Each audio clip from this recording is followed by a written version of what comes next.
அனைவருக்கும் வணக்கம். கடந்த வகுப்புல, அதாவது 11ஆம் வகுப்பு அரசியல் அறிவியல் பாடத்துல கடந்த வகுப்புல நாம பார்த்தது பாரம்பரிய அணுகுமுறைகள் என்பதை பற்றி நாம் பார்த்தோம். பாரம்பரிய அணுகுமுறைகள் என்று சொல்லும் பொழுது அதுல என்னென்ன தலைப்புகள்லாம் இருக்கிறது, பாரம்பரிய அணுகுமுறைகள் என்பதை பற்றி நாம் பார்த்தோம்.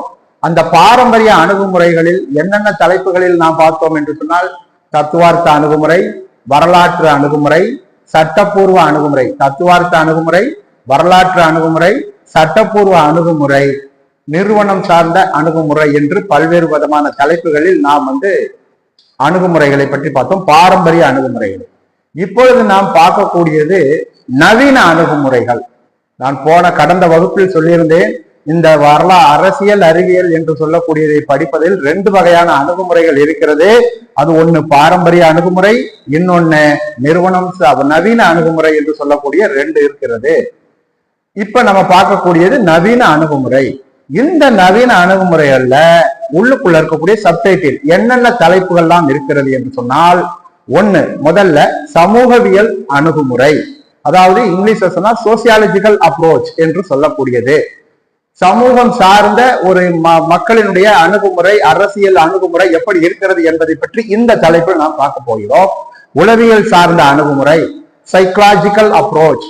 அடுத்தது பொருளியல் அணுகுமுறை, எக்கனாமிக்கல் அப்ரோச் என்று சொல்லக்கூடிய பொருளியல் அணுகுமுறை. அதுக்கடுத்து நடத்தையியல் அணுகுமுறை, பிஹேவியரல் அப்ரோச் என்று சொல்லக்கூடியது. அதாவது மனிதர்களினுடைய நடத்தை, அரசியல் சம்பந்தமான செயல்பாடுகளில் மனிதர்களினுடைய நடவடிக்கை, நடத்தை எப்படி இருக்கிறது என்பதை பற்றி இந்த தலைப்பில் நாம் பார்க்க இருக்கிறோம். அடுத்தபடியாக மார்க்சிய அணுகுமுறை, அதாவது மார்க்சிஸ்ட் அப்ரோச் என்று சொல்லுவோம் இங்கிலீஷ்ல. இந்த மார்க்சிய அணுகுமுறை, இப்ப இத்தனை அணுகுமுறைகள், சமூகவியல் அணுகுமுறை, உளவியல் அணுகுமுறை, பொருளியல் அணுகுமுறை, நடத்தையியல் அணுகுமுறை மற்றும் மார்க்சிய அணுகுமுறை என்று சொல்லக்கூடிய 5 அணுகுமுறைகள் இந்த அமைப்பில் உள்ளது. இப்ப ஒவ்வொரு அணுகுமுறையாக நாம் இதை பற்றி விரிவாக பார்க்கலாம். முதலாவதாக சமூகவியல் அணுகுமுறை. இந்த சமூகவியல் அணுகுமுறையானது சமூக உறுப்பினர்களின் அரசியல் நடத்தையை சமூக சூழலில் புரிந்து கொள்வது குறித்து விவரிக்கிறது. அதாவது இந்த சமூகவியல் அணுகுமுறை என்று சொல்லக்கூடியது சமூக உறுப்பினர்கள்னா யாரு? மக்கள் தான். அப்ப இந்த சமூக உறுப்பினர்களின் அரசியல் நடத்தையை, மக்களினுடைய அரசியல் நடத்தையை இந்த சமூக சூழலில் புரிந்து கொள்வது குறித்து விவரிக்கிறது. அரசு என்பது, நன்கு கவனிக்கவும், அரசு என்பது அடிப்படையில் ஒரு சமூக உயிரினமாகும். அரசு என்பது அடிப்படையில் ஒரு சமூக உயிரினமாகும். எனவே அரசியல் என்பதை சமூக காரணிகளின் மூலம் புரிந்து கொள்ள முடியும். அரசியல் என்பதை சமூக காரணிகளின் மூலம் சமூக காரணிகள் என்றால் என்ன? இந்த அரசியல் தலைவர்கள் மக்களுக்காக என்னென்ன நன்மைகளை செய்கிறார்கள் என்பதை பற்றி, அந்த அமைப்புகளை பற்றி நாம் புரிந்து கொள்ள முடியும். ஆனால் அரசியல் அறிஞர்கள் சிலர் அரசியல் அறிவியல் பாடத்தில் சமூகவியல் பிரச்சனைகளுக்கு அதிக கவனம் மற்றும் அதிக முக்கியத்துவம் கொடுப்பது அரசியல் அறிவியலின் தன்மைக்கு ஏற்புடையது அல்ல என்று கருதுகிறார்கள். உளவியல் அணுகுமுறை, அதாவது இங்கிலீஷ்ல சொன்னோம்னா இதை சைக்கலாஜிக்கல் அப்ரோச் அப்படின்னு சொல்லுவோம். இந்த உளவியல் அணுகுமுறையானது அரசியல் மற்றும் சமூக நிறுவனங்கள் உளவியல் விதிமுறைகளின் அடிப்படையில் இவைகள் வேண்டுவதின் அவசியத்தை, நன்கு கவனிக்கலாம், உளவியல் விதிமுறைகளின் அடிப்படையில் இயங்க வேண்டுவதின் அவசியத்தை விளக்குகின்றன. இந்த அணுகுமுறை அரசியல் தலைவர்களை பற்றிய உளவியல் பகுப்பாய்வுங்கிறது அனலிட்டிக்கல் திங்ஸ். அரசியல் தலைவர்களுடைய ஒவ்வொரு பல்வேறு அரசியல் தலைவர்கள் இருக்கிறார்கள். அந்த பல்வேறு அரசியல் தலைவர்களுடைய செயல்பாடும் ஒவ்வொரு விதமாக இருக்கும். அதைத்தான் சொல்லுகிறார்கள் பகுப்பாய்வினால் அரசியலை பற்றி குறிப்பிடத்தகுந்த அறிவு வெளிப்படுவதாக அனுமானிக்கிறது. இருந்த போதிலும் இந்த அணுகுமுறையானது சமூகவியல், சட்டம் மற்றும் பொருளியல் காரணிகளை சார்ந்திருக்கிறது என்பது இந்த அணுகுமுறையின் ஒரு குறையாக கருதப்படுகிறது. இருந்த போதிலும் இந்த அணுகுமுறையானது சமூகவியல், சட்டம் மற்றும் பொருளியல் காரணிகளை புறந்தள்ளுகிறது என்பது இந்த அணுகுமுறையின் ஒரு குறையாக கருதப்படுகிறது. இது உளவியல் சார்ந்த அணுகுமுறையில இருக்கக்கூடிய ஒரு சில குறைபாடுகள் என்று அரசியல் அறிஞர்கள் கூறுகிறார்கள். அடுத்தபடியாக நாம் பார்க்க இருப்பது பொருளியல் அணுகுமுறை. பொருள்களின் உற்பத்தி, இந்த பொருளியல் அணுகுமுறை என்று சொல்லக்கூடியதுல பொருள்களின் உற்பத்தி மற்றும் பகிர்ந்தளித்தல் ஆகிய இரண்டும் ஒரு அரசுக்கு மிக முக்கியமான பணிகள் என்று இருப்பதால் அரசியல் அறிவியலை பொருளியல் அடிப்படையில் தான் இதை படிக்க வேண்டும் என்று கூறுவது பொருளியல் அணுகுமுறையாகும். பொதுவாக பொருளியல் என்று சொல்லும் பொழுது பொருளியலிலே உற்பத்தி மற்றும் பகிர்ந்தளித்தல், ப்ரொடக்ஷன் அண்ட் டிஸ்ட்ரிபியூஷன் என்று சொல்லக்கூடிய அந்த 2 வார்த்தைகள். ஒரு பண்டத்தை உற்பத்தி பண்ணுகிறோம், உற்பத்தி பண்ண பண்டத்தை எப்படி பகிர்ந்து அளிக்கிறோம், அனைவருக்கும் எப்படி நம்ம டிஸ்ட்ரிபியூட் பண்ணுகிறோம் என்பதை பற்றி படிக்கக்கூடியதுதான் இந்த பொருளியல் அணுகுமுறை. இது ஒரு அரசுக்கு மிக முக்கியமான பணி என்பதால் அரசியல் அறிவியலை பொருளியல் அடிப்படையில் தான் படிக்க வேண்டும் என்று கூறுவது பொருளியல் அணுகுமுறையாகும். பொருளாதாரங்களை ஒழுங்குபடுத்தும் அரசின் பங்கு மற்றும் அரசினுடைய அரசியல் நடைமுறையுடனான பொருளாதாரத்தின் தொடர்பு பற்றியும் இந்த அணுகுமுறை வலியுறுத்துகிறது. அதாவது பொருளாதார விவகாரங்களை ஒழுங்குபடுத்தும் அரசினுடைய பங்கு. நம் நாட்டிலே பல்வேறு விதமான உற்பத்தி துறைகள் இருந்து கொண்டிருக்கின்றன. அந்த உற்பத்தி துறைகளில் எந்தெந்த உற்பத்தி துறைகளில் எந்தெந்த காலகட்டங்களில் எப்படியெல்லாம் அவற்றை முன்னேற்ற பாதையில் கொண்டு செல்ல வேண்டும் என்று சொல்லி அதை ஒழுங்குபடுத்தி நாட்டின் பொருளாதார வளர்ச்சியை ஏற்படுத்துவது அரசினுடைய ஒரு முக்கியமான ஒரு பங்காக கருதப்படுகிறது.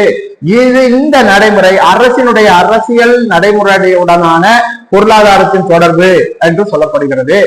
ஒரு மனிதனின் அரசியல் மற்றும் பொருளாதார வாழ்வினை புரிந்து கொண்டு தொடர்பு படுத்துவதுதான் இந்த பொருளியல் அணுகுமுறையாகும். இந்த அணுகுமுறையானது இருந்த போதிலும் இந்த அணுகுமுறையில் பொருளாதார விவகாரங்களை மட்டுமே கருத்தில் கொண்டு உளவியல் மற்றும் சமூகவியல் பிரச்சனைகளை புறந்தள்ளுவது என்பது ஒரு குறைபாடாகும். பொருளாதார அணுகுமுறையிலே அரசியல் அறிவியலை பொறுத்த வரைக்கும் பொருளாதார அணுகுமுறையில முக்கியத்துவம் கொடுப்பது பொருளாதாரத்தை எப்படியெல்லாம் வளர்ச்சி அடைய செய்வது என்பதை பற்றி தான் கூறுகிறதே தவிர சமூகவியல் பிரச்சனைகள், சமுதாயத்தில் எவ்வளவோ பிரச்சனைகள் இருக்கின்றன, அந்த பிரச்சனைகளை எல்லாம் புறந்தள்ளுவது என்பது இந்த பொருளாதார அணுகுமுறையில் ஒரு மிகப்பெரிய குறைபாடாகும் என்று அரசியல் அறிஞர்கள் கூறுகிறார்கள். அடுத்தபடியாக நாம் அரசியலை கற்பதில் நடத்தையியல் அணுகுமுறை என்று சொல்லக்கூடியது. நடத்தையியல் அணுகுமுறையானது அரசியல் நடத்தை என்பதை மையமாக கொண்டதாகும். நடத்தையியல் என்பது அதாவது பிஹேவியரல் அப்படி சொல்றோம் இல்லையா, அந்த பிஹேவியரல் என்று சொல்லக்கூடிய அந்த ஒரு அமைப்பானது அரசியல் நடத்தையை என்பதை மையமாக கொண்டதாகும். ஒரு அரசின் கீழ் வாழும் மனிதர்களினுடைய மனப்பாங்கு மற்றும் முன்னுரிமைகளை அரசியல் சூழலில் மனிதர்களின் மனப்பாங்கு மற்றும் முன்னுரிமைகளை அரசியல் சூழலில் கற்பதற்கு இந்த அணுகுமுறை அதிக கவனம் செலுத்துகிறது. நடத்தையியல் அணுகுமுறை என்று சொல்லக்கூடியது அரசியலில் மக்களினுடைய நடவடிக்கையை பற்றி புரிந்து கொள்வதில் அதிக கவனம் செலுத்துகிறது. இந்த அணுகுமுறை அரசியலை ஒரு அணுகுமுறை அரசியலை முறையான வாதம் மற்றும் கருத்தறிவு வாதத்தின் அடிப்படையில் கற்பதிலிருந்து விலகி மனிதனுடைய அரசியல் நடத்தையை படிப்பதில் கவனம் செலுத்துகிறது.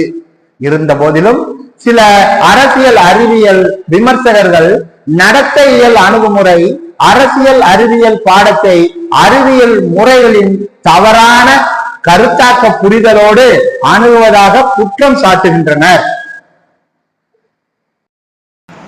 இப்ப நடத்தையியலை பற்றி பார்த்தோம்.